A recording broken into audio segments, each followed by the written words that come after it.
Honorable President of the ASEAN Inter-Parliamentary Assembly, Honorable Speakers, Parliamentarians, Secretary General of ASEAN, ladies and gentlemen. Thank you for giving me this opportunity to speak today at the opening of the 37th ASEAN Inter-Parliamentary Assembly. Myanmar is honored to be able to host this year's assembly under the presidency of Speaker Umang Winkaintan. On behalf of the government of Myanmar, I would like to thank all of you for being here and express appreciation to the ASEAN leaders for their kind messages of support.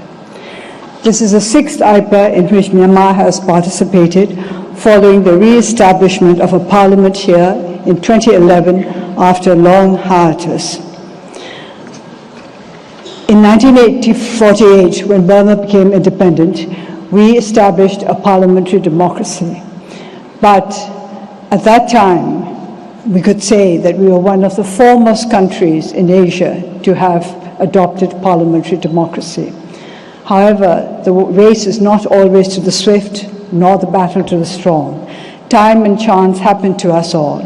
Time and chance happened to us, and we lost our parliamentary democratic system.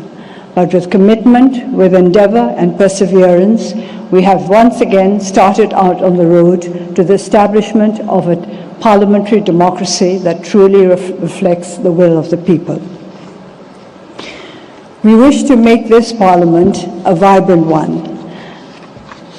The theme of this year's assembly is Vibrant IPA for a Progressive ASEAN Community is most apt. I'm confident that the delegates here in this room will more than do justice to this theme. In my experience, parliamentarians across the world, even when divided by party or ideology, are united by a remarkable vibrancy of spirit, perhaps sometimes a little bit too vibrant. So I should perhaps remind our parliamentarians that together with vibrancy is required a genuine sense of responsibility. Perhaps the vibrancy is invigorated by an awareness of the great responsibility that the constituents have bestowed upon them, and by a desire to live up to this responsibility to the best of their ability. ASEAN itself aspires to be a rules-based, people-oriented, people-centered community. Rules-based is extremely important, particularly for members of parliament. Lawmakers cannot be lawbreakers. They must know the rules and procedures of the parliaments that they serve, and also the laws of the land, that they may truly be representative of the legislative branch of democratic governments. At a national level, it is arguably the institution of parliament that best embodies the principles of rules-based, people-oriented, people-centered. That is why the strong partnership between IPA and ASEAN over many years has proven so valuable morally and practically. For it is through the ongoing scrutiny and support of legislators that our countries have been able to ratify the agreements of ASEAN, enact relevant legislation in a timely manner, and bring political aspirations into reality under the rule of law. I was encouraged by the productive discussions between the leaders of ASEAN and IPA representatives at the recent ASEAN summit in Vientiane, and look forward to continuing this dialogue in the years ahead as we work towards realizing the ASEAN Community 2025 vision and the Sustainable Development Goals of the United Nations. I'm also pleased to note that IPA aims to promote the principles of human rights, democracy, peace, security, and prosperity in ASEAN. As I think you may be aware, these aims align closely with our own domestic priorities in Myanmar as we continue on the long and challenging path towards full democratization. Our new government here was formed at the end of March this year, following the general elections in November 2015. Today marks exactly 6 months in office. I would like to take this opportunity to very briefly outline some of our main areas of work. The first priority of our new government is to bring about a national reconciliation and harmony between all parts of our society. 1 month ago, we launched the 21st Century Panglong Union Peace Conference here in Naypyidaw as a step towards establishing a genuine federal democratic union.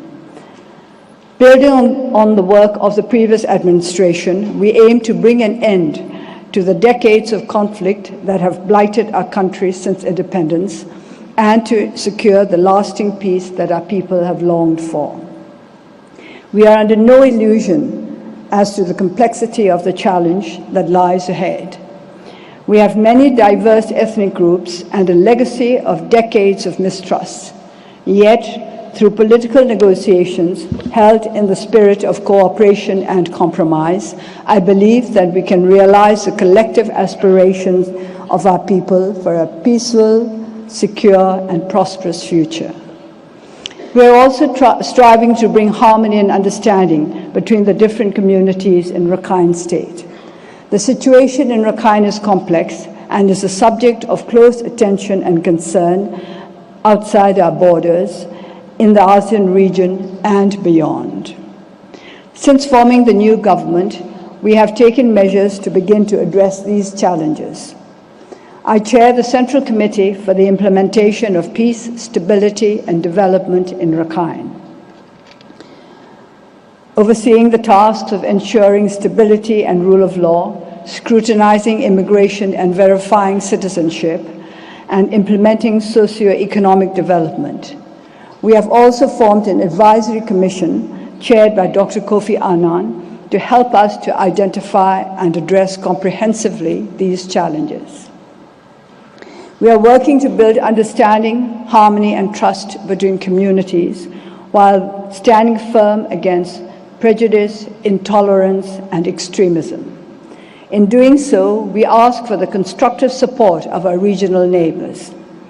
Progress in every field will not be possible overnight, but we are determined to persevere and to bring about positive change in Rakhine State, as in other areas of our country affected by conflict.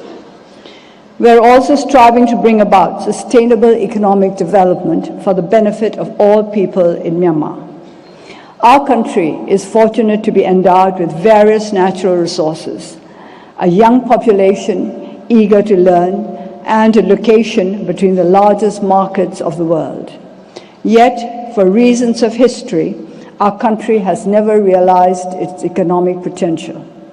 Today, through the hard work of our government and people, and the support and collaboration of our friends in this region, we have an unprecedented opportunity to build a better future. We have launched an economic policy that aims to support national reconciliation, alleviate poverty, develop much-needed infrastructure, encourage responsible foreign investment and job creation. We will seek to learn from what has worked well in our own countries as we pursue this approach. The economic development of Myanmar will, I believe, support the growing prosperity of our region as a whole and contribute to the future success of the ASEAN community. At the same time, we are pursuing our international obligations in line with our intention to be a responsible and active member of the world community. Myanmar has recently ratified the UN Nuclear Comprehensive Test Ban Treaty. We are currently concluding domestic procedures to enable the ratification of the ASEAN Agreement on Privileges and Immunities, the Protocol to the ASEAN Charter on Dispute Settlement Mechanisms, and the ASEAN Convention Against Trafficking in Persons, especially women and children. In doing so, the constructive and active cooperation between our executive and our legislature has been invaluable. The continued goodwill and support of the people of the ASEAN region as we pursue all these endeavors will be a great source of strength and encouragement to us. Today, our world is more connected than ever, and no country or people can or should stand alone. The opportunities and challenges that we face cannot be realized or overcome without international cooperation. And this cooperation must be across all the pillars of government, executive, judicial, and of course, legislative. IPA, therefore, has a very important role to play. The breadth of subjects on the Assembly's agenda for the coming days stands testament to this. Among the matters you will be discussing are strengthening cybersecurity, protecting marine resources, mitigating the impacts of climate change, supporting SMEs, defending against the Zika virus. All these are issues that affect our citizens directly and where we have a duty to work together in a spirit of democratic collaboration to find effective and progressive solutions. Before I conclude, may I draw again on my closing remarks from the United Nations General Assembly, which I had the privilege of attending last week. Myanmar has known too well the cost of conflict and strife. We have seen how anger, greed, fear, and ignorance can corrupt human nature and corrupt a human community as a whole. Therefore, I would appeal to all of you here today to stand up against anger, hatred, fear, and ignorance wherever you may encounter it, and to invite loving kindness and happiness in the good fortune of others. I would like to see the ASEAN community stand as an example to other communities around the world, a community where giving is truly more valued than receiving, and which places fundamental human rights and human dignity at the heart of all policies and actions.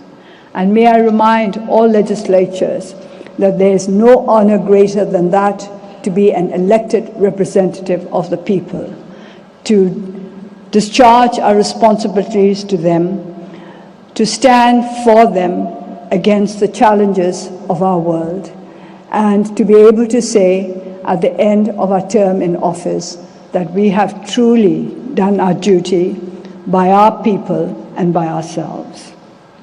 May I conclude by wishing this 37th Assembly of the ASEAN Interparliamentary Union every success, and by wishing all of you a productive and enjoyable few days in Nebuto. Enjoyable, I hope. Thank you. Thank you, Mr.